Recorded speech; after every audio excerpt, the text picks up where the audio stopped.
one of the fun features of toys is getting to dress them up, getting to put on a new outfit. Granted, this is more of, tends to be, shall we say, girls' play, like doll play, if you will. But it does go with the action figure world as well. But what happens when you take the outfit off? What happens when it doesn't include the outfit? Do we have naked action figures out there? What are we doing about this?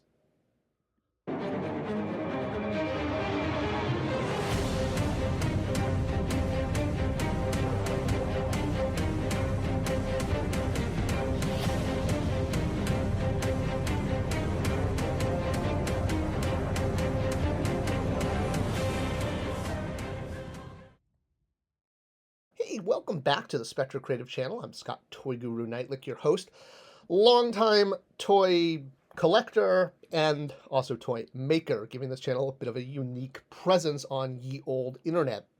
What I want to talk about today is this, well, I guess niche part of collecting, the naked action figure. Like, oh, I don't collect naked action figures. I don't know. Maybe you do. Maybe you don't even realize it.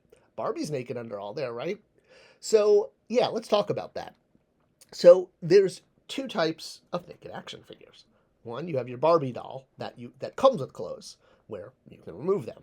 Another case might be the She-Hulk figure from Comic-Con years ago, the original Fantastic Four Marvel Legends She-Hulk that had a lawyer outfit, and you could change her clothes. Neat.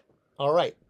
So yeah, it's one thing when the clothes changing is part of the feature. The figure's not meant to be displayed, naked. Obviously, people have, anyone who has a daughter knows there's a drawer of naked and headless Barbie dolls somewhere. It's not a psychopathic, murder spree. It's just that's where toys without all their parts wind up. And Barbie without her parts happens to look naked. All right. So, yeah, so that's one category, obviously, toys where you can remove, clothing, if you will. In fact, if you really want to get into it, let's save that point. I'm going to put a pin there. The second one, then, of course, you have your, characters that just show a lot of skin. I mean, this guy's walking around in his underwear and a cape. And then, of course, we have lots of characters that are just in skin-tight outfits. So, very common to have both, action figures, male and female, that are already kind of sexualized in that sense, that they're wearing, skin-tight outfits or, very little. Like, here's a good example, right? So we get the full gamut. And then, you even, of course, get the ones that you can't figure out if they're even wearing clothes. Like, I mean, is Crystar wearing clothes? Is that his skin? Is that his body? I don't know. I mean, he's just cool. Oh, and then a final category is, robots. Robots are all naked because they don't wear clothes. Okay. So, now let's talk about another category. Things like, I don't know, Chewbacca or Alf. Are they naked? I mean, they're covered in fur. There are examples of Wookiees wearing clothing. There's a Wookiee Jedi on shelf right now that's got clothing. But the reason I bring these guys up is because I used them as an example once. So, back in my Mattel days, when we were doing Wonder Woman's villain Cheetah, this was meant to be the 50-50 variant. So we did classic Cheetah, and then this was going to be the modern Cheetah. She was all set to ship. In fact, about 1,000 units shipped before Mattel Legal stepped in and said, whoa, you can't sell that. That's a naked toy. And we were all like, she's not naked. She's covered in fur. As another equivalent, here's, the Marvel version, Tigra. She also considers her skin, her fur, her costume. She only wears that bikini, she notes in the comic book, because as a distraction. But technically, she's wearing a bikini over her fur. But Cheetah here is not wearing a bikini at all. But Legal made us put a black vest on her, which is comic accurate. But they wouldn't allow us to ship this version because they said it was too provocative. And I was like, that is really interesting because, I mean, she's got spots all over her, too.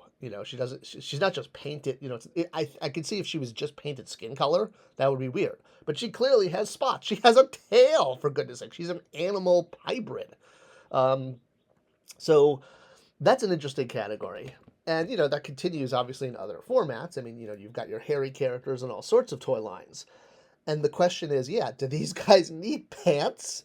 do they need? I mean, are these boobs? Does he have boobs there? Is this a female? I mean, I don't know if this is a male or a female character, or if those are boobs or not.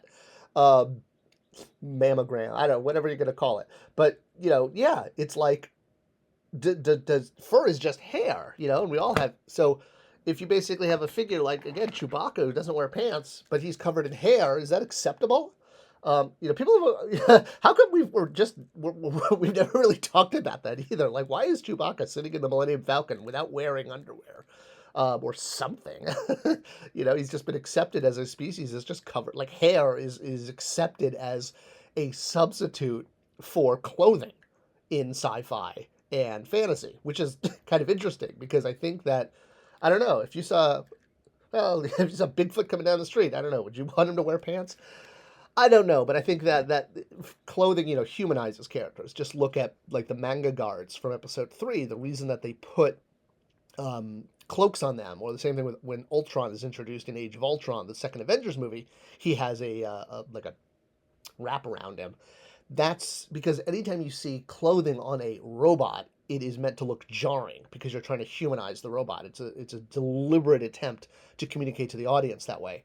That something's wrong. Why is this robot wearing clothes? Robots shouldn't wear clothes, right? Yep, see, robots just, are robots. They don't need clothes. They just do their robot thing and, keep moving on.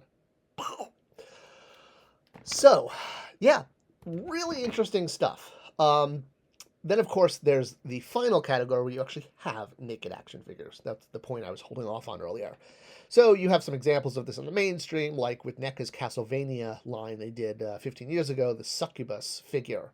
I don't know if it was removable or you had to break it off, but her chest plate, her chest armor, is removable, and she's anatomically correct under her shirt if she has nipples, and painted, sculpted and painted, if you will. And then, another example, about 20 years ago, they actually put out action figures of adult film stars that you could remove their outfits. And again, they were naked underneath, but those were only sold in adult stores. You could not buy them in a toy store, as opposed to, the Breaking Bad action figures that came with bags of drugs that they sold in Toys R Us, but that's a whole other YouTube video.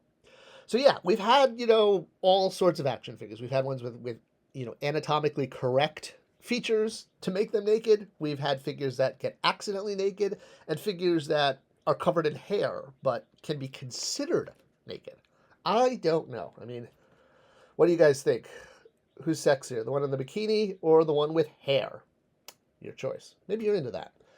Either way, it's really interesting, and I'd love other examples. What do you guys think? Can you come up with some other ones in the comments of figures kind of like Cheetah here, or Tigra? Tigra? I always mispronounce these ones. They're virtually the same character. They both have tails.